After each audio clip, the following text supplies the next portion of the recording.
কাঁটাতারেই আটকে গেল সীমান্ত পেরোনো প্রেম।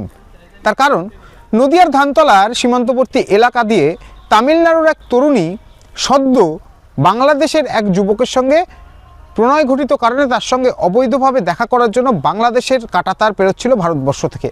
আর ঠিক সেখানেই বিএসএফের কর্তব্যরত আধিকারিকরা তাকে আটক করে পরবর্তীতে পুলিশের কাছে তুলে দেয়। পরবর্তীতে পুলিশ তার সঙ্গে কথাবার্তা বলে তরুণীর কাছ থেকে জানতে পারেন যে সদ্য এই তামিলনাড়ুর তরুণী তিনি নদিয়াতে এসে উপস্থিত হন এবং বাংলাদেশে তার যে প্রেমিক রয়েছে তার সঙ্গে দেখা করার জন্যই কাঁটাতার পেরিয়ে সেখানে যাচ্ছিলেন। আর ঠিক তার আগে বিএসএফ তাকে ধরে ফেলে এবং এই ঘটনায় রীতিমতো এই তরুণীকে গ্রেপ্তার করে আদালতে পাঠানো হয়েছে। অপরদিকে এই যে প্রেম অর্থাৎ সীমান্ততে গিয়েই কিন্তু আটকে গেল।